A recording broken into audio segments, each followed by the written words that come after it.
কালেমাটাকে নিজের জীবনে যেহেতু তুমি বাস্তবায়ন করেছো, সেহেতু অবশ্যই আল্লাহ পাক তোমার জীবনের গুনাহগুলি মাফ করে দেবে। দাহিয়াতুল কলবি তারপরেও কান্না থামায় না, ডুকরে ডুকরে কান্না করে। নবীজি ডাক দিয়া বলে, দাহিয়া কি কারণে তুমি কান্না করো? তোমার জীবনে কি এমন গুনাহ করেছো যে গুনার কথা চিন্তা করে তুমি কান্না করো? আমি নবীজি তোমার কাছে জানতে চাই, ও দাহিয়া ভাই, আর করো না দেরি, তুমি আমাকে বলো তাড়াতাড়ি কি গুনার কাজ তুমি করেছো। দাহিয়া বলে, নবীজি ব্যবসার কাজে যখন আমি পারস্য দেশের দিকে চলে যাব, বোন থাকবে না রে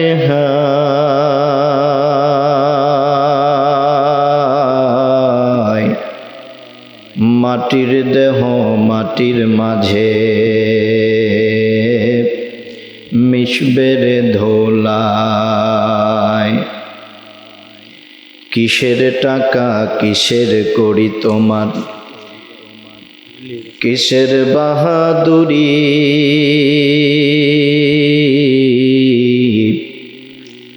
সঙ্গে তোমার কেউ যাবে না। পুরুষ কিং পাখির কণ্ঠে মিষ্টি মধুর গান,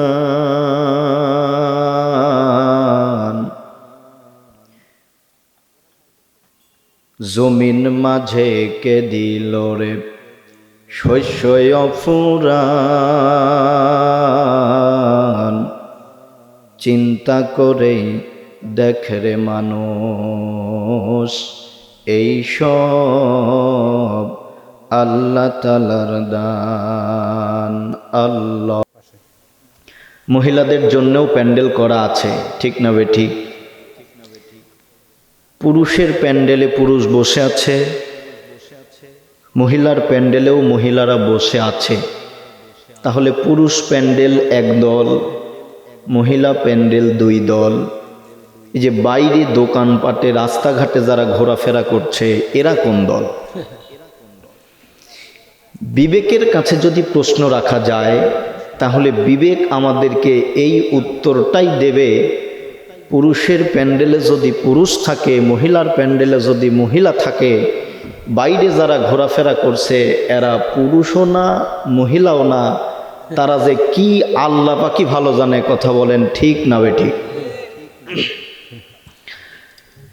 সুতরাং যে কথা বলেছি, আল্লাহ রব্বুল আলামিন যদি আমার যুবক ভাই এবং যুবতী বোনদের মাথার ভেতরে বিবেক নামক বস্তু দিয়ে থাকেন, বাহিরে ঘোরাফেরা করা আর সম্ভব নয়।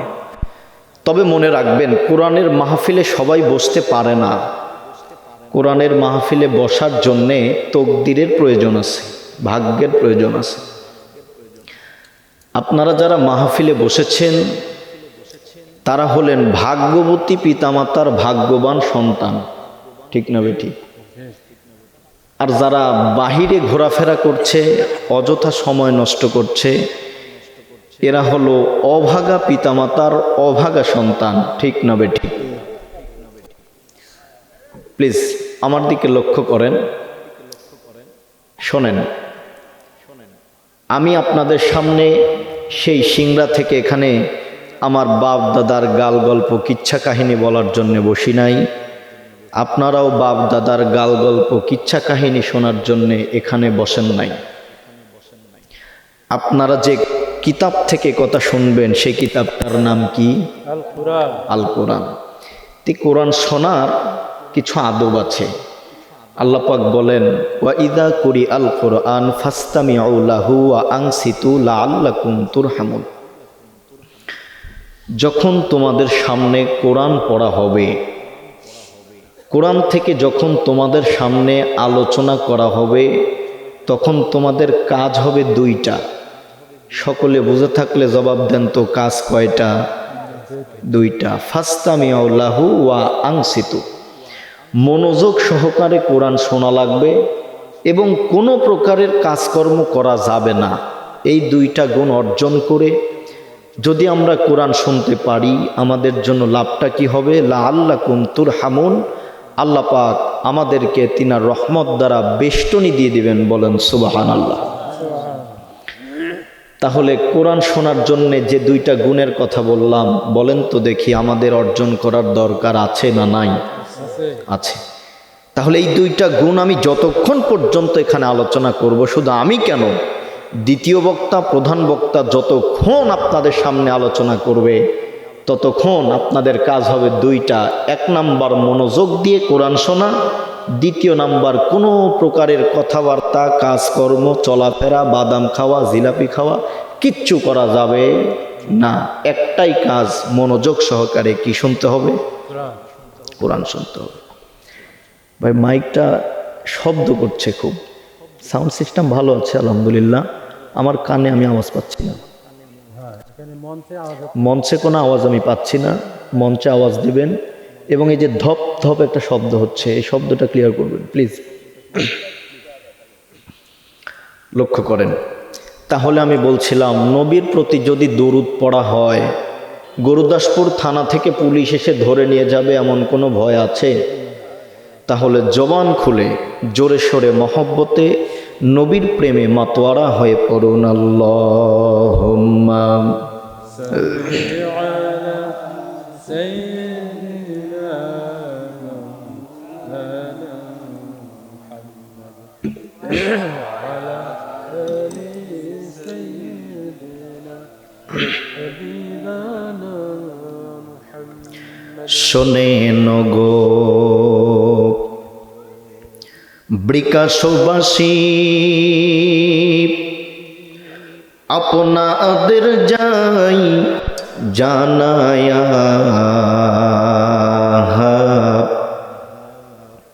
সময় থাকতে নবীজির পরে দরুদ নেন গো পড়িয়া, আল্লাহুম্মা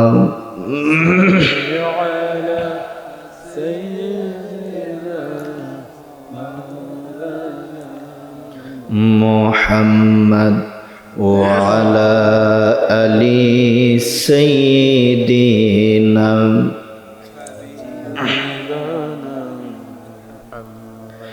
এমন দয়ার নবীজির নামটি পশ্চিম পাড়াবাসী কেমনে থাকলেন ভুলিয়া, সবাই মিলে দরুদ পড়ুন মাহফিলে আসিয়া, আল্লাহুম্মা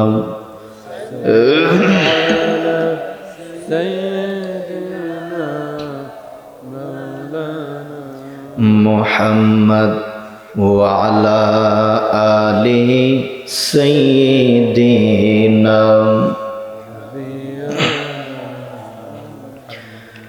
আলহামদুলিল্লাহি রাব্বিল আলামিন ওয়াসসালাতু ওয়াসসালামু আলা সাইয়্যিদিল মুরসালিন ওয়া আলা আলিহি ওয়া আসহাবিহি আজমাইন। বাংলাদেশের ঐতিহ্যবাহী জেলা নাটোর গুরুদাসপুর থানার অন্তর্গত নাজিরপুর বৃকাশ পশ্চিমপাড়া যুব সমাজের উদ্যোগে কেন্দ্রীয় গোরস্থানের উন্নতিকল্পে আয়োজিত কবরস্থান সংলগ্ন মাঠে অনুষ্ঠিত এলাকাবাসী কর্তৃক প্রযোজিত মা বোন কর্তৃক নিবেদিত আজকের এই বিরাট ইসলামী জালসা ও হালকায় জিকিরের সম্মানিত সুযোগ্য সভাপতি সাহেব জনাব মোহাম্মদ গোলাম মোস্তফা মোল্লা, সদস্য বৃকাশ নতুন কবরস্থান, কোরআনের মঞ্চে সভাপতিত্বের বরকতে আল্লাহ রব্বুল আলামিন যেন আমৃত্যকাল কোরআনের সাথে ব্যবহৃত থাকার তৌফিক দান করেন, আমরা পড়ি আমিন। সহসভাপতি হিসেবে আছেন জনাব আলহাজ মোহাম্মদ আব্দুস সালাম মোল্লা, দাতা সদস্য বৃকাশ নতুন কবরস্থান। আল্লাহ রব্বুল আলামিন ওয়ারফা'না লাকা যিকরাক, চাকরি করেন, ব্যবসা করেন, বাণিজ্য করেন, কাজ করেন, কৃষি কাজ করেন, এই শ্রমগুলির পেছনে একটি উদ্দেশ্য, একটি কারণ আছে না নাই? ঠিক একইভাবে আল্লাহ রাব্বুল আলামিন আমাদেরকে দুনিয়াতে সৃষ্টি করেছেন, তিনারও একটা উদ্দেশ্য আছে। উদ্দেশ্যটা কি? আল্লাহ পাক বলেন, ওয়ামা খলাকতুল জিন্না ওয়াল ইনসা ইল্লা লিয়াবুদুন। আমি আল্লাহ রাব্বুল আলামিন মানুষ জাতি এবং জিন জাতি, এই দুইটা জাতিকে সৃষ্টি করেছি উদ্দেশ্য মাত্র একটা। বলেন তো উদ্দেশ্য কয়টা? তারা আমি আল্লাহর গোলামি করবে, আমি আল্লাহর ইবাদত করবে, আমি আল্লাহর দাসত্ব করবে। এই একটা কারণেই আল্লাহ পাক আমাদেরকে এই পৃথিবীতে সৃষ্টি করেছেন। ঠিক না বে ঠিক? এই পৃথিবীতে আমরা আসলাম, যতটুকুই হায়াতের জিন্দেগি আমরা পেয়েছি, কাটালাম। আল্লাহ পাক বলেন, কুল্লু নাফসিন যায়িকাতুল মাউত। পৃথিবীতে এমন কোন প্রাণী আমি আল্লাহ পাক সৃষ্টি করি নাই যে প্রাণীর মৃত্যু নাই। ঠিক না বে ঠিক? বলেন। আমরা সকলেই একদিন মৃত্যুবরণ করব।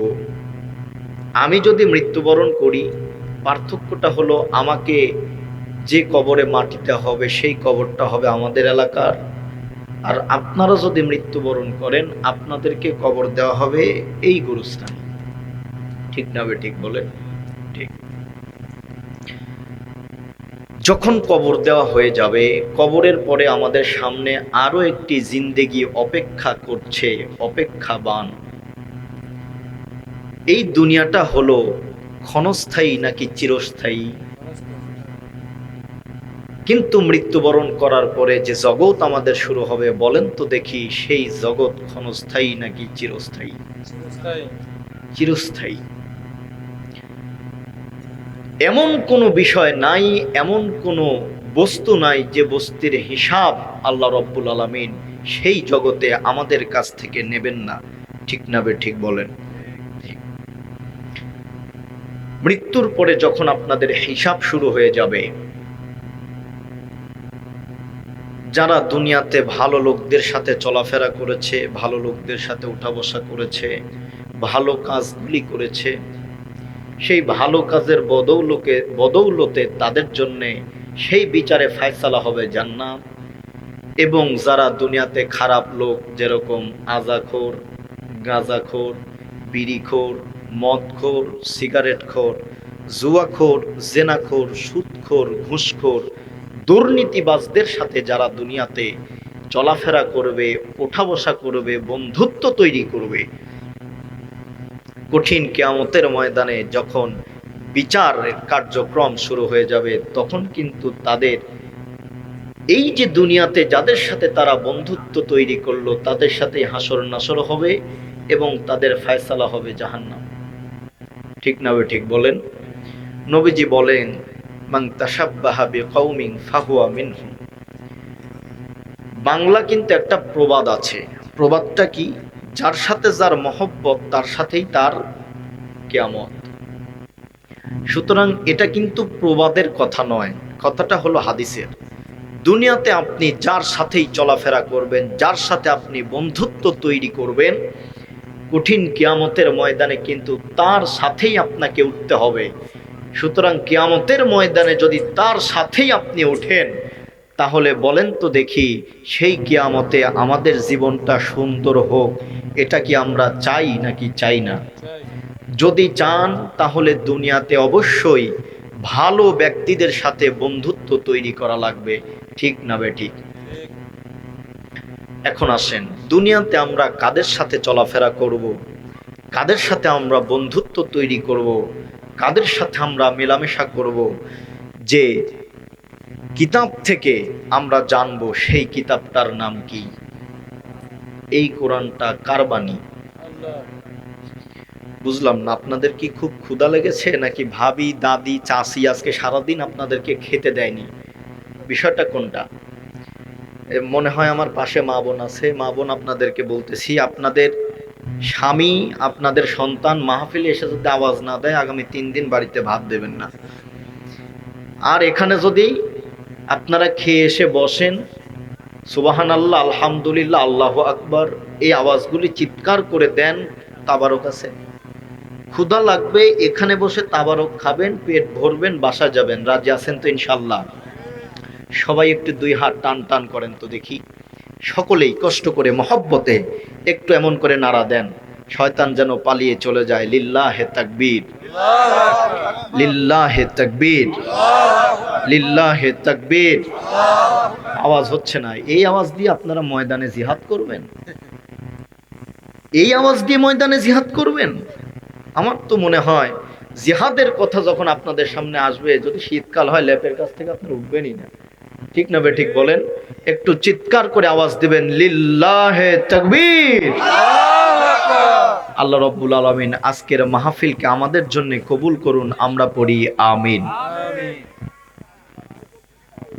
ভাই আমার দিকে লক্ষ্য করেন, আলোচনায় ব্যাঘাত ঘটাবেন না প্লিজ। আলোচনার লাইন যদি কেটে যায় একটু পরে করেন ভাই প্লিজ। আমার দিকে লক্ষ্য করেন, ওনাদের কাজ ওনারা করুক, আপনারা আমার দিকে লক্ষ্য করেন। খুব সুন্দর আলোচনা নিয়ে আমি আপনাদের সামনে হাজির হয়েছি। তাহলে আমি বললাম, দুনিয়াতে আমাদের ভালো লোকদের সাথে চলাফেরা করা লাগবে, ভালো বন্ধুত্ব আমাদের তৈরি করা লাগবে। কাদেরকে আমরা বন্ধু হিসেবে গ্রহণ করব? যে কিতাব থেকে আমরা জানবো কিতাবের নাম কি? আওয়াজ হয়নি, আরো জোরে বলেন, নাম কি? আল কোরআন। এই কোরআনটা কার বাণী? আল্লাহর। আরো জোরে বলেন, কার বাণী? আল্লাহর। এই জন্য আল্লাহ বলেন, কোরআন আমার বাণী, আমরা কেহ মানি কেহ নাহি মানি। আল্লাহ তাআলা বলেন, যে সমস্ত বান্দা এবং বান্দিরা মানবে আমার কোরআন খানি, সমাজের ভেতরে তাদের থাকবে না কোনো প্রকারের গ্লানি। দোজখের আগুনকে আল্লাহ রব্বুল আলামিন তাদের সকলের জন্য করে দেবে একেবারে পানি। জোরে বলেন সুবহানাল্লাহ।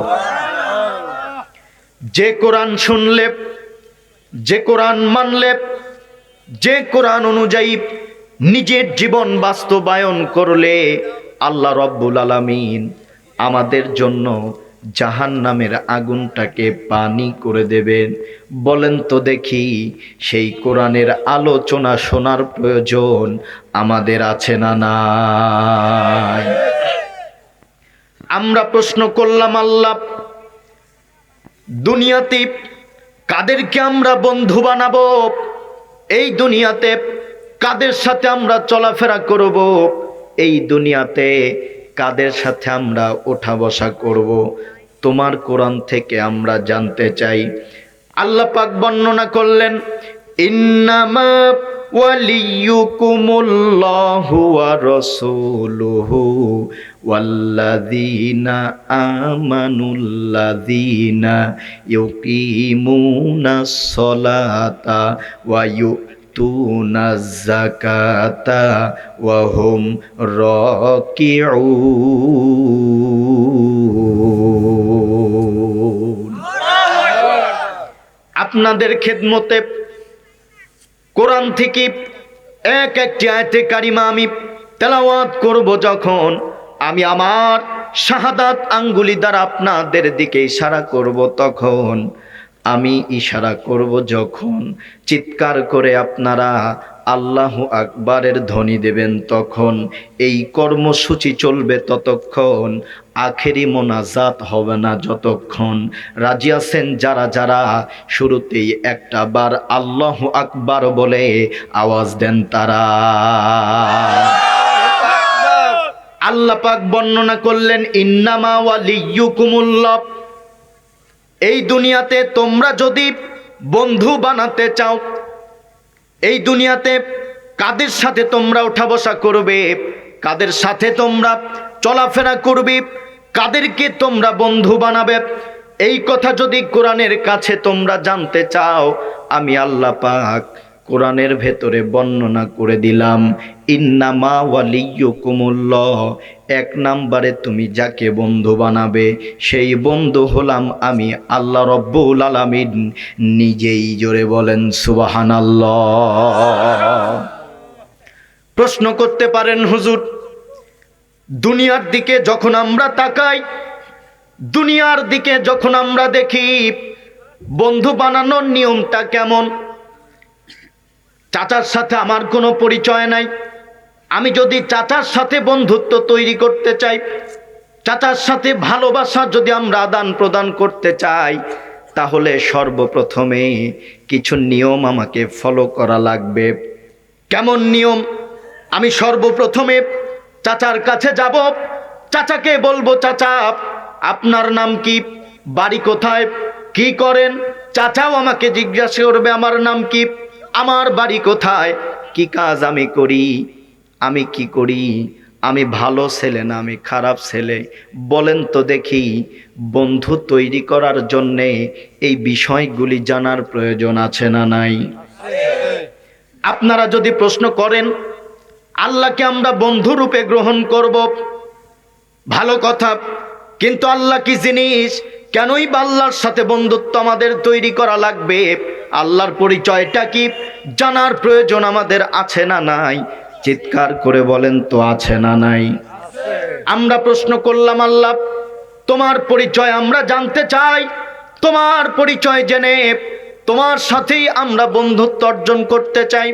আল্লাহ পাক বলেন, ও দুনিয়ার মানুষ, তোমরা জেনে বড় খুশি হবে, আমি আল্লাহ পাক ঘোষণা করে দিলাম, আমার সাথে যারা বন্ধুত্ব তৈরি করবে, আমার পরিচয় যদি তারা জানতে চায়, আমি আল্লাহর সাথে বন্ধুত্ব যদি তারা তৈরি করতে চায়, আমার পরিচয় যদি তারা জানতে চায়, আমি আল্লাহ রব্বুল আলামিন সেই কোরআনে আমার পরিচয় দিয়ে তো একটা সূরাই নাজিল করে দিয়েছি। বলেন সুবহানাল্লাহ। যারা পড়েন আমার সাথে, যারা পারেন সবাই পড়েন, কুল হুয়াল্লাহু আহাদ আল্লাহুস সামাদ লাম ইয়ালিদ ওয়া লাম ইউলাদ ওয়া লাম ইয়াকুল লাহু কুফুয়ান আহাদ। জোরে বলেন আল্লাহু আকবার। আল্লাহ পাক বর্ণনা করলেন কুল হুয়াল্লাহু আহাদ। ওগো নবীজি, পৃথিবীর মানুষদেরকে আপনি জানিয়ে দেন আমি আল্লাহ এক, আমার কোনো শরীক নাই, আমার কোনো ছেলে নাই, আমার কোনো মেয়ে নাই, আমার কোনো অংশীদার নাই। ওগো নবীজি, আর করবেন না দেরি, আপনি আপনার উম্মতদের ভেতরে প্রকাশ করে দেন আল্লাহুস সামাদ, আমি আল্লাহ কিন্তু কারো দিকে মুখোপেক্ষী নই, বরং পৃথিবীতে যত প্রাণী আমি আল্লাহ পাক সৃষ্টি করেছি, প্রত্যেকটা প্রাণী আমি আল্লাহ রব্বুল আলামিনের দিকেই মুখোপেক্ষী। চিৎকার করে বলেন তো ঠিক না বেঠিক? আল্লাহ পাক বলেন, লাম ইয়ালিদ ওয়া লাম ইউলাদ, আমি আল্লাহ কারো থেকে জন্মগ্রহণ করি নাই, আমি আল্লাহ কাউকে জন্ম দেই নাই। ওয়ালাম ইয়াকুল্লাহু কুফুয়ান আহাদ। আল্লাহ পাক বর্ণনা করলেন, এই দুনিয়াতে আমি আল্লাহ রব্বুল আলামিনের সমকক্ষ আর কেউ নাই। বলেন তো দেখি, আল্লাহর সমকক্ষ এই পৃথিবীতে কি আর কেউ আছে? সবাই বলেন না কেন আছে? আল্লাহর সমকক্ষ পৃথিবীতে আর কেউ নাই। আল্লাহর চাইতে ক্ষমতাবান ব্যক্তি পৃথিবীতে আর কেউ নাই। আল্লাহর যে ক্ষমতা, সেই ক্ষমতার সাথে পাল্লা দেওয়ার কোনো লোক পৃথিবীতে নাই। বুঝে থাকলে চিৎকার করে জবাব দেন তো দেখি, সমস্ত ক্ষমতার মালিক, একচ্ছত্র মালিক যিনি, তিনি কে? আল্লাহকে যারা বন্ধু বানাবে, আল্লাহর সাথে যারা বন্ধুত্ব তৈরি করবে, তাদের প্রথম নাম্বার বিশ্বাস, তাবারাকাল্লাযী বিয়াদিহিল মুলকু ওয়া হুয়া আলা কুল্লি শাইইন কাদির। জোরে বলেন আল্লাহু আকবার। এই পৃথিবীতে যা কিছু দেখছেন, আসমান জমিন, আল্লাহ রব্বুল আলামিন যা কিছু সৃষ্টি করেছেন, সব কিছুর ভেতরে রাজত্ব একজনের, তিনি কে? আল্লাহ। ওয়াল্লাহু আলা কুল্লি শাইইন কাদির। আল্লাহর মতো ক্ষমতাবান, আল্লাহর মতো মহান, আল্লাহর মতো মহামহিয়ান এই পৃথিবীতে আর দ্বিতীয় কোনো ব্যক্তি নাই। কথা বলেন ঠিক না বেঠিক? হযরতে মুসা পয়গম্বর ডাক দিয়ে বলে, ফেরাউন আর করোনা দেরি, কালেমা পড়ে মুসলমান হয়ে যাও তাড়াতাড়ি। কারণ হলো আমি আল্লাহর পক্ষ থেকে পয়গম্বর, তোমার কাছে আসলাম, দ্বীনের দাওয়াত আমি মুসা তোমাকে দিলাম। ফেরাউন ডাক দিয়া বলে, মুসা রে, কোন খোদার ইবাদতের কথা তুমি বলো? আমি ফেরাউন নিজেই তো খোদা। হযরতে মুসা পয়গম্বর ডাক দিয়া বলে, ফেরাউন তুই কিসের খোদা? তুই তো হলি টাটকা ইবলিসের দাদা। চিৎকার করে বলেন ঠিক না বেঠিক? তোর ঘরে যে স্ত্রী আছে সেই স্ত্রী নিজেই তো তোকে খোদা বলে দাবি করে না। অন্যান্য মানুষগুলি, তোর রাজত্বের মানুষগুলি কি কারণে তোকে খোদা বলে মানবে, খোদা বলে মানবে? বলেন তো দেখি, ইসলামের জন্যে মা বোনদের অবদান কম না বেশি? সবাই বলেন কম না বেশি? মা বোনদের জন্যেও কিছু ওয়াজ করা দরকার। কেননা বিগত 15 থেকে 17টা বছর তারা ছিল এদেশের সরকার, ক্ষমতায় এসেছে বারবার, দেশ এবং সংসার দুইটাই জ্বালায়া পুরায়া করে দিছে সারখার। ডিজিটাল ওয়াজের মাধ্যমেই মা বোনদেরকেও সাইজ করা দরকার, আছে না নাই? সবাই বলেন আছে না নাই? কারণ হলো আমার দেশের মা বোনেরা পায়ে দেয় হাই হিল, করে শুধু কিলকিল, চোখে দেয় আস্কারা নাকি মাস্কারা, যুবক দেখে বলে কাম সারাপ। আমার দেশের মা বোনদের পেটও খালি, পিঠও খালি। অনেক চিন্তা ভাবনা করে দেখলাম দুনিয়ার ভেতরে তারাই হলো অরিজিনাল টাটকা ইবলিসের তালিবা সয়াকারে সা লয়ে হিসিকারে লি। ভাইয়ের আমার কান লাগান, কেন বললাম এই কথা? প্রত্যেকটা মা বোনদেরকে আমি এই কথা বলি নাই, আমি বলেছি তাদেরকে যারা আধুনিকতার নামে বেহায়াপনা, নির্লজ্জতাকে বেছে নেয় এবং যারা ইসলামের আইনের বিরোধিতা করে। আমার জ্ঞানে মনে হয় আল্লাহ রব্বুল আলামিন যে বললেন আমি শয়তানের চক্রান্তকে দুর্বল করে দিয়েছি, অথচ নারীর চক্রান্তকে আমি আল্লাহ সবল করে দিয়েছি। আল্লাহ তো সব নারীদেরকে বোঝান নাই, যারা আল্লাহর কোরআনের আইনের বিরোধিতা করে সে সকল নারীদের কথাই আল্লাহ পাক ঘোষণা করেছেন। চিৎকার করে বলেন কথা ঠিক কিনা? ভাইরা আমার কান লাগান, আমার দেশের মা বোনেরা আধুনিকতার নামে তারা মানুষদের মাঝে বলে বেড়ায়, কি বলে?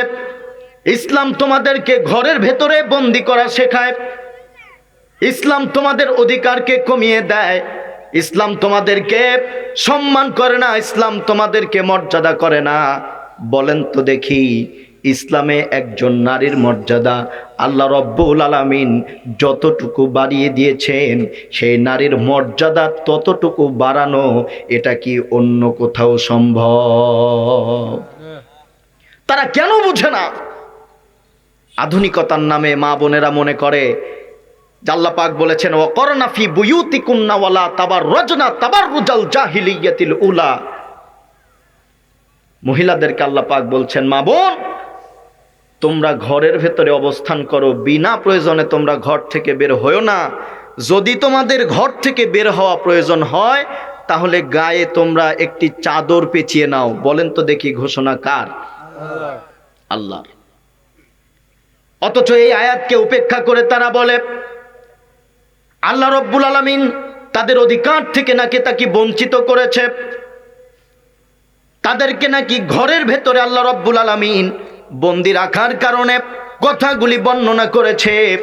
অথচ ইতিহাস পড়লে দেখা যায় দুনিয়াতে যখন ইসলাম ছিল না, দুনিয়াতে যখন কোরআন ছিল না, দুনিয়াতে যখন আমার নবীর আগমন হয়েছিল না, এই দুনিয়াতে মেয়েদের বেঁচে থাকার অধিকারও ছিল না। কথা বলেন ঠিক কি না? দাহিয়াতুল কলবি ডুকরে ডুকরে কান্না করে।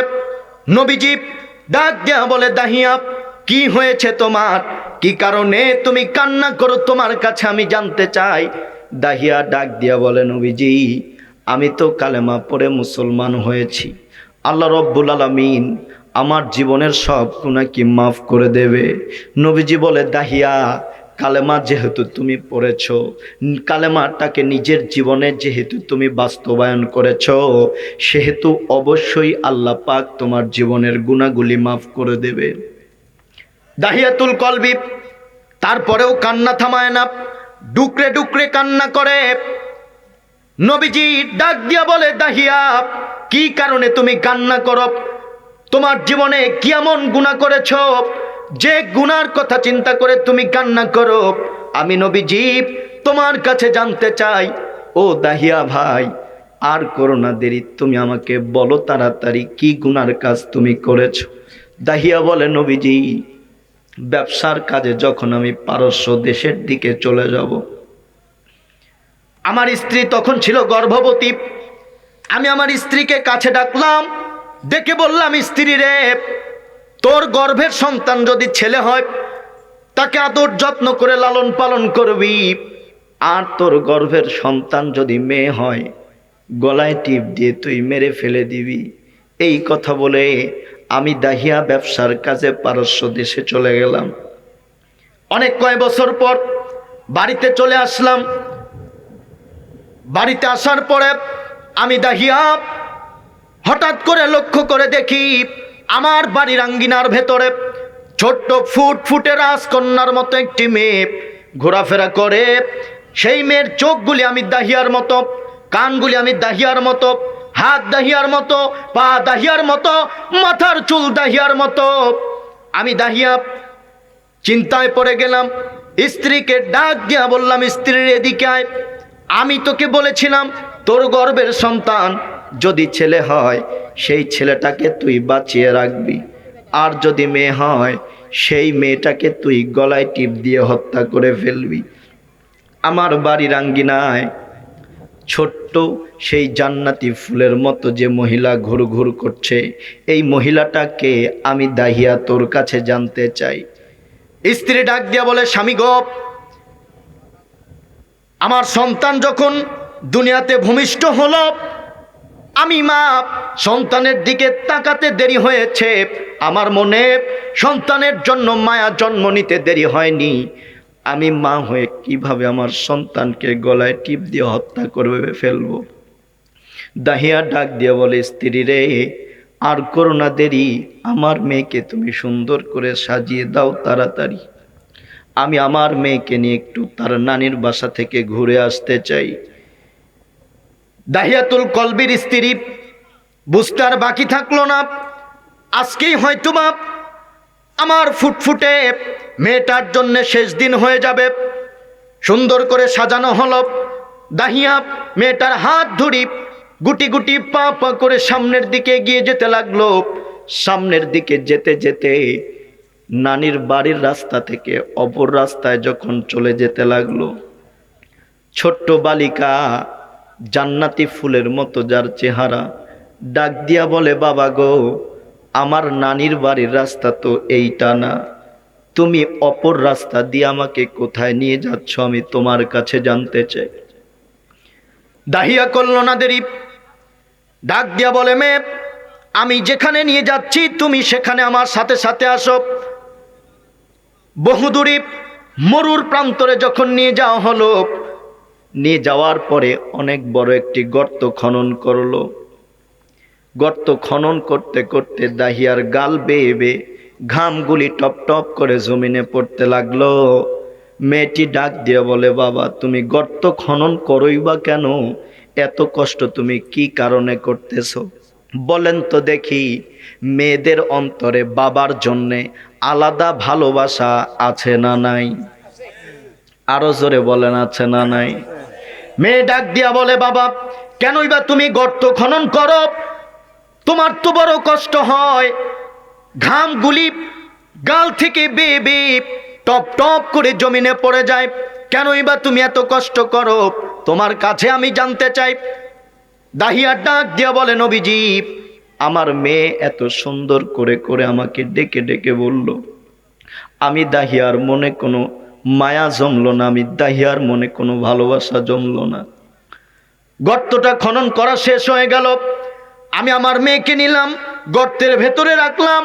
মেয়েটি বুঝতে দেরি হলো না, হয়তোবা আজকেই সেই মেয়ের দুনিয়ার সফর শেষ করে আখেরাতে চলে যাওয়ার দিন।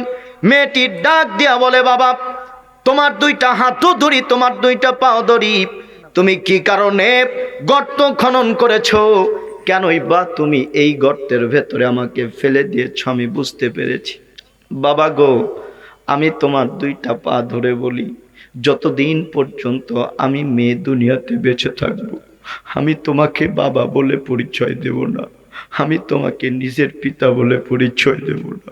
বাবা গো, তুমি আমার জীবনটা তুমি আমাকে ভিক্ষা দাও। দাহিয়া ডাক দিয়া বলে, নবীজি আমার মেয়ে এত সুন্দর করে করে ডেকে ডেকে আমার কাছে জীবনটা ভিক্ষা চাইল। আমি দাহিয়া আমার মনের ভেতরে কোনো মায়া জন্ম নিল না, কোনো ভালোবাসা আমি দাহিয়ার মনে জন্ম নিল না। আমি বড় একটি পাথর আমার হাতের ওপরে নিলাম। শুধু তাই নয়, পাথরটা নেওয়ার সাথে সাথে আমি আমার মেয়ের মাথার উপরে পাথরটা যখন মারলাম, মাথা ফেটে ফিনকি ধরে রক্ত জমিনে পড়ে গেল। তখন নবীজি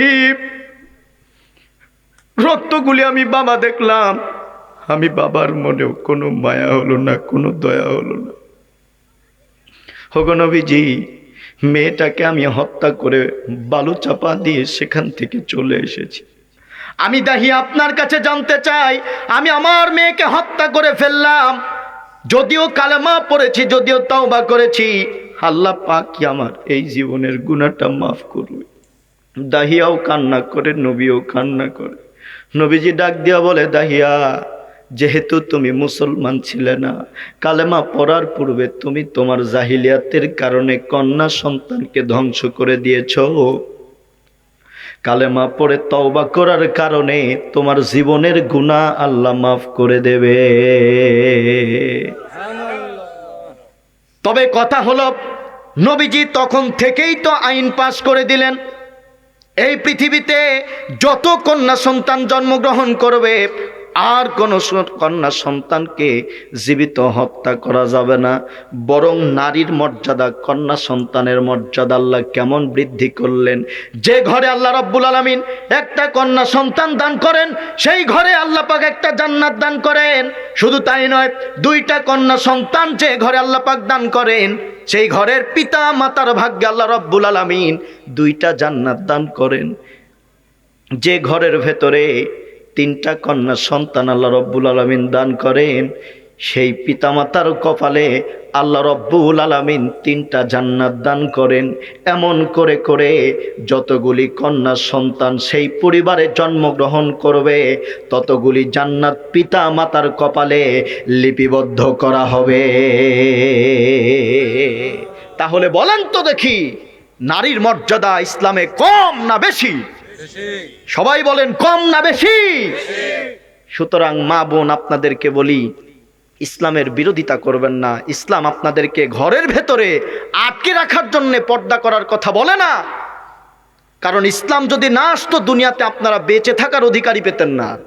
ইসলাম এসেছে, কোরআন এসেছে, নবীজি এসেছে, আপনাদেরকে বেঁচে থাকার অধিকার দিয়েছে।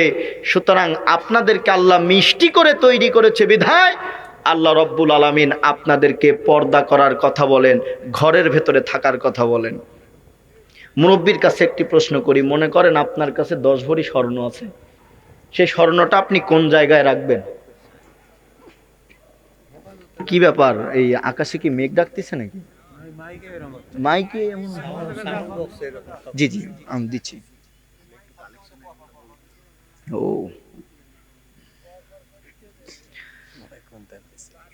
সোনা কোথায় রাখবেন? খুব সুন্দর একটি উত্তর দিয়েছেন। অনেক যত্ন করে রাখবে, নাকি সেই স্বর্ণগুলি আপনি খুলে রাখবেন? বলেন, খুলে রাখবেন? তো আল্লাহ রব্বুল আলামিন তো নারীদেরকে স্বর্ণের চাইতেও দামি করে তৈরি করেছেন। তা আপনি যদি সাধারণ স্বর্ণ যদি ঘরের ভেতরে লুকিয়ে রাখেন, যেন চোর ডাকাতে নিতে না পারে, আর আল্লাহ পাক স্বর্ণের চাইতেও দামি করে যে নারীগুলিকে সৃষ্টি করেছেন, সেই নারীগুলিকে পর্দার ভেতরে রাখার দরকার আছে না নাই? আছে। আল্লাহ রব্বুল আলামিন আমাদের মা বোনদেরকে পর্দার ভেতরে থাকার তৌফিক দান করেন। আমরা বলি আল্লাহুম্মা আমিন। মা বোন, আপনাদেরকে বলি, আপনাদের জান্নাত তার সাথেই হবে। বলেন তো দেখি, ভালো মানুষের সাথে চলাফেরা করে আমরা যে জায়গায় যাব, সেই জায়গাটার নাম কি? গোরস্থান। সবাই বলেন, জায়গাটার নাম কি? সবাই কি জান্নাতে যাবে? সবাই জান্নাতে যাবে? যাবে না তো। যারা বলে আমি মুসলমান মুসলমান অথচ ইসলামের সায়রানাও মানে না, জান্নাতে যাবে? যাবে না। কিন্তু কবরস্থানে, গোরস্থানে কিন্তু সবাই যাবে, ঠিক না? ঠিক বলেন তো। বলেন তো দেখি, আমরা যে গোরস্থানে যাব, সেই গোরস্থানের একটু উন্নতি, একটু সাজানো গোছানো পরিপাটি করার দরকার আছে না নাই? আপনার বাবাকে আপনি গোরস্থানে মাটি দিয়ে রাখলেন, সেখানে যদি নোংরা পানি যায়, লিল্লাহে তাকবীর, নারাই তাকবীর। দ্বিতীয় বক্তার আগমন, নাটোরবাসীর পক্ষ থেকে, নাজিরপুরবাসীর পক্ষ থেকে। কি ব্যাপারে বা আপনারা কি তাকবীরও দেবেন না? লিল্লাহে তাকবীর। দ্বিতীয় বক্তার আগমন, নাজিরপুরবাসীর পক্ষ থেকে নারায়ে তাকবীর।